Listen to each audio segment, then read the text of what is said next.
তো hello viewers, আপনাদের মাঝে একটা বিশেষ কথা নিয়ে উপস্থিত হলাম। বর্তমান সমাজে ছেলেপেলেরা কারেন্ট অ্যাকাউন্ট বানাচ্ছে, বানিয়ে সেই অ্যাকাউন্ট ফের ভাড়া দিতেছে। তো প্রতারক বলছে আমাকে একটা কারেন্ট অ্যাকাউন্ট বানিয়ে দাও, আমি তোমাদেরকে মাসে 5,000 বা 10,000 টাকা দেব। তো প্রতারক যেভাবে বলা লাগে ওইভাবে বলতেছে। বলার পরে তো মানুষ সে তো বোঝে না, সে ভাবছে ভালোই, আমাকে যদি 5-10 হাজার টাকা মাসে দেয় তাহলে আমার সংসারটা একটু ভালোই চলব। তো সেই মানুষ করলো কি, কারেন্ট অ্যাকাউন্ট একটা বানিয়ে প্রতারকের হাতে ভাড়া দিয়ে দিল, বাস। তো এদিকে প্রতারক সব কিছু হাতে নিয়ে নিল। প্রতারক হাতে নিয়ে নেওয়ার পর সে প্রতারক কার অ্যাকাউন্টে থেকে কিভাবে টাকা চুরি করছে না করছে, এভাবে বিভিন্ন টাকা বিভিন্ন জায়গা থেকে চুরি করে সেই অ্যাকাউন্ট দিয়ে লেনদেন করে যাচ্ছে। মাসে ধরেন ক্রো টাকা লেনদেন করতেছে। করার পর এক সময় ধরেন অ্যাকাউন্টটা ব্লক করে দেওয়া হলো, সাইবার ক্রাইম থেকে অ্যাকাউন্ট ব্লক হয়ে গেছে। তো অ্যাকাউন্ট ব্লক হয়ে গেছে, বাস। এদিকে যার কাছ থেকে অ্যাকাউন্ট ভাড়া নিয়েছে তাকে তো টাকা দিচ্ছে না, 2-1 মাস হয়তো তাকে দিয়েছে 5,000 10,000 করে, বাস।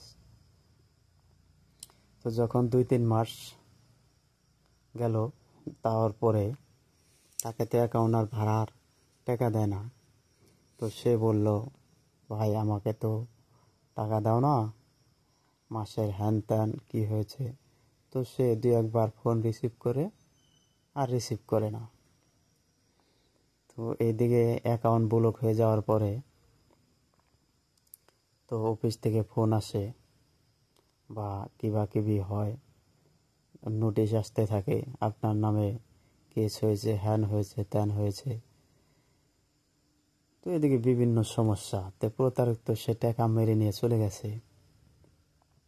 তো এরপরে নোটিশ আসে, কেস হয়, এভাবে বিভিন্ন সমস্যায় পড়ে। তো আমি আপনাদেরকে একটা কথাই বলতে চাই, আপনারা কারেন্ট অ্যাকাউন্ট বানিয়ে প্রতারকের হাতে ভাড়া দিবেন না।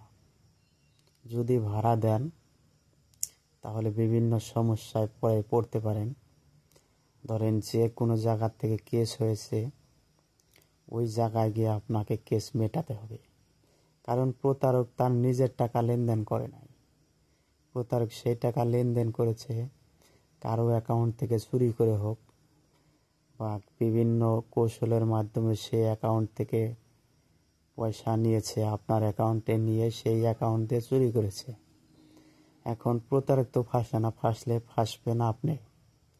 তো তাই আপনারা অ্যাকাউন্ট ভাড়া বা বিভিন্ন কয়েক টাকার লোভের জন্য আপনি অ্যাকাউন্ট ভাড়া দেবেন না প্রতারকের হাতে। তো আপনারা এই বিষয়ে অল্প যাচাই করে নেবেন যে সে অ্যাকাউন্ট।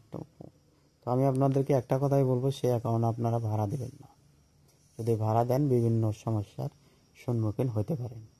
তো আপনাদেরকে মনে হয় বোঝাতে পারলাম। ধন্যবাদ।